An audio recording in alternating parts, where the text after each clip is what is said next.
ಈಗ ನಮ್ಮಲ್ಲಿ ಕೆಲವರು ಪಡಬಾರ್ದಂತ ಕಷ್ಟಪಟ್ಬಿಟ್ಟು ಯಾರನ್ನೂ ಫೇಸ್ ಮಾಡೋಕ್ಕಾಗ್ದಿರಾ ಏನನ್ನೂ ಫೇಸ್ ಮಾಡೋಕ್ಕಾಗ್ದಿರಾ ನೇಣು ಹಾಕೊಂಡು ಸಾಯ್ತಾರಲ್ಲ. ಥೂ, ಅದಾ ಸಾವು ಅಂದ್ರೆ ಇದು ಜಟಾಯು ಥರ ಹೋರಾಡಿ ಸಾಯ್ಬೇಕು.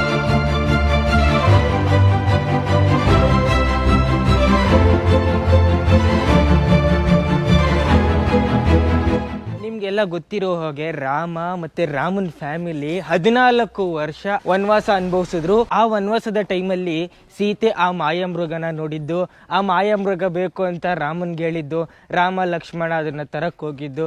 ಆವಾಗ ಸೀತೆ ಮನೆಯಲ್ಲಿ ಒಬ್ಳೆ ಇದ್ದಿದ್ದು. ಆವಾಗ ರಾವಣ ಬಂದು ಸೀತೆಯನ್ನ ಅಪಹರಿಸಿದ್ದು. ಸೀತೆ ರಾವಣ ಇಬ್ರು ಹಂಗೆ ಪುಷ್ಪಕ ವಿಮಾನದಲ್ಲಿ ಹೋಗ್ತಾ ಇರ್ಬೇಕಾದ್ರೆ ಸೀತೆ ಕಿರಿಚ್ತಾಳೆ ಎಲೆ ಬಳ್ಳಿ ಕಾಡು ಪ್ರಾಣಿಗಳು ಎಲ್ಲರಿಗೂ ಕೂಗಿ ಹೇಳ್ತಾಳೆ ಸೀತೆ, ನನ್ ರಾಮ ಬಂದ್ರೆ ರಾವಣ ಎತ್ಕೊಂಡು ಹೋದ ಅಂತ ಹೇಳಿ ಅಂತ. ಎಂತ ಕಟುಕನ್ಗಾದ್ರೂ ಒಂದ್ಸಲ ಅಯ್ಯೋ ಅನ್ಸ್ಬಿಡುತ್ತೆ ಈ ಸೀತೆಯ ಚೀರಾಟ. ಕಲ್ಲು ಕೂಡ ಕರ್ಗೋಗ್ಬಿಡುತ್ತೆ. ಕನ್ವರ್ಸ್ತಾ ಇದ್ಲು ರಾಮ ಅಂತ ಆ ಟೈಮಲ್ಲಿ. ಅದೇ ಟೈಮಲ್ಲಿ ವಯಸ್ಸಾಗಿರೋ ಅಂಥ ಜಟಾಯು ಪಕ್ಷಿ ಮರದ ಮೇಲೆ ಕುಂತಿದ್ದ. ಆ ಜಟಾಯುಗಂತೂ ಊರು ಹೋಗು ಅಂತ ಇರುತ್ತೆ, ಕಾಡು ಬಾ ಅಂತ ಇರುತ್ತೆ. ಕಣ್ಣೆಲ್ಲ ಮಂಜಾಗಿರುತ್ತೆ, ಕೈ ಕಾಲಲ್ಲಿ ಅಷ್ಟು ಶಕ್ತಿ ಇರಲ್ಲ. ನಿಧಾನಕ್ಕೆ ಕಣ್ಣು ಓಪನ್ ಮಾಡಿ ನೋಡಿದಾಗ ಮಂಜಾಗಿ ಕಾಣ್ತಾ ಇರುತ್ತೆ. ರಾವಣ ಸೀತೆಯನ್ನ ಅಪ್ಪರಿಸ್ಕೊಂಡು ಹೋಗ್ತಾ ಇರೋದು. ಈ ದೃಶ್ಯವನ್ನ ನೋಡಿದಂತಹ ಜಟಾಯು ಸೀತೆಯನ್ನ ರಾವಣನಿಂದ ಕಾಪಾಡಕ್ಕೆ ರಾವಣನ ಜೊತೆ ಯುದ್ಧಕ್ಕೆ ನಿಂತ್ಕೋತಾನೆ.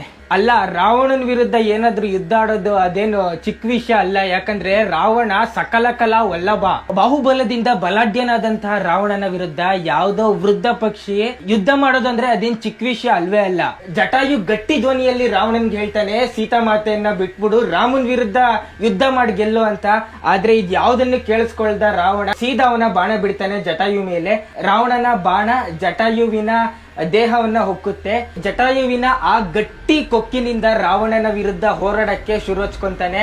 ಆ ರಾವಣನ ಪುಷ್ಪಕ ವಿಮಾನವನ್ನ ಕುಕ್ಕಿ ಧ್ವಂಸ ಮಾಡ್ಬಿಡ್ತಾನೆ. ರಾವಣನ ಕೈ ಮೈ ಎಲ್ಲ ರಕ್ತ ಆಗ್ಬಿಟ್ಟಿರುತ್ತೆ. ಆವಾಗ ರಾವಣ ಈ ವೃದ್ಧ ಪಕ್ಷಿಯ ರೆಕ್ಕೆ ಇರುತ್ತೆ ನೋಡಿ, ಆ ರೆಕ್ಕೆಯನ್ನ ಕತ್ತರಿಸಾಕ್ಬಿಡ್ತಾನೆ. ದುಷ್ಟ ರಾವಣ ಜಟಾಯುವಿನ ರೆಕ್ಕೆ ಕಟ್ ಮಾಡಿದ ತಕ್ಷಣ ಆಗಸದಿಂದ ಸೀದಾ ನೆಲ ಕಚ್ಕೊಂಡ್ಬಂದು ಬಿದ್ದೋಗ್ಬಿಡುತ್ತೆ. ಜಟಾಯು ಬಿದ್ದಂತ ಜಾಗ ನೋಡಿ ಇದು.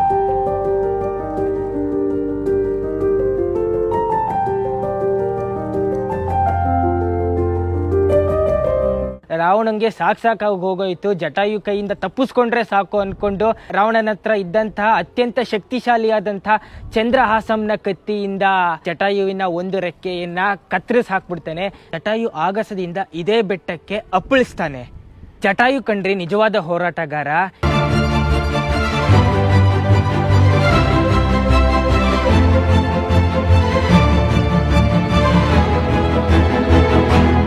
ಆಕಾಶದಿಂದ ಬಿದ್ದಿದ ತಕ್ಷಣ ಜಟಾಯು ಸತ್ತೋಗ್ಲಿಲ್ಲ. ತನ್ನ ಜೀವವನ್ನ ಬಿಗ್ದಿಡ್ಕೊಂಡು ಕಾಯ್ಕೊಂಡಿರ್ತಾನೆ ರಾಮ ಲಕ್ಷ್ಮಣ ಬರೋವರೆಗೂ. ರಾಮ ಲಕ್ಷ್ಮಣ ಸೀತೆಯನ್ನ ಹುಡುಕ್ತಾ ಈ ಜಾಗಕ್ಕೆ ಬಂದಾಗ ಜಟಾಯುನೇ ತಿಳಿಸಿದ್ದು ರಾಮ ಲಕ್ಷ್ಮಣನ್ಗೆ ರಾವಣ ಸೀತೆಯನ್ನ ಅಪಹರಿಸ್ಕೊಂಡು ಹೋದ ಅಂತ. ಅದಾದ್ಮೇಲೆ ಜಟಾಯು ತನ್ನ ಕೆಲಸ ಮುಗೀತು ಅಂತ ಜೀವ ಬಿಡ್ತಾನೆ.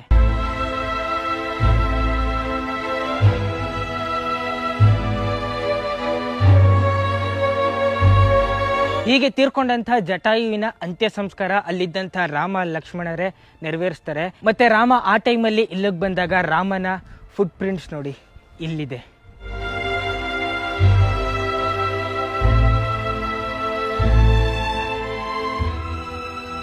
ನಮ್ಮ ರಾಮನ ಪಾದಮುದ್ರಣ.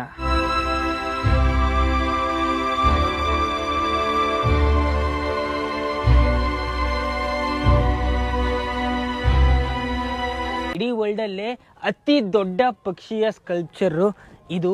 200 ಅಡಿ ಉದ್ದ ಇದೆ ಮತ್ತೆ 70 ಅಡಿ ಎತ್ತರ ಇದೆ. ಇದಂತೂ ವರ್ಲ್ಡ್ಸ್ ಲಾರ್ಜೆಸ್ಟ್ ಬರ್ಡ್ ಸ್ಕಲ್ಪ್ಚರ್. ಈ ಸ್ಕಲ್ಪ್ಚರ್ ನ ಚಿತ್ರಿಸಿದ್ದು ರಾಜೀವ್ ಅನ್ಚಲ್ಲು, ಅವರು ಕೇರಳದವರೇ. 10 ವರ್ಷಗಳ ಹಿಂದೆ ಈ ಚಿತ್ರಗಳ ಕಾಂಪಿಟೇಷನ್ ನಡೀತಾ ಇತ್ತು. ಆ ಕಾಂಪಿಟೇಷನ್ ಅಲ್ಲಿ ಅವರು ಚಿತ್ರಿಸಿದಂತಹ ಚಿತ್ರ ಈ ಚಿತ್ರ. ಅವಾಗ ಅವ್ರು ವಿನ್ನರ್ ಆದ್ರು. ಅವರು ಕೊಟ್ಟಂತ ಚಿತ್ರ ಮತ್ತು ಅವರು ಹೇಳಿದಂತ ಸಲಹೆಯ ಮೇರೆಗೆ ಇಷ್ಟು ದೊಡ್ಡ ಬರ್ಡ್ ಸ್ಕಲ್ಪ್ಚರ್ ನ ಕಟ್ಟಿದ್ದಾರೆ.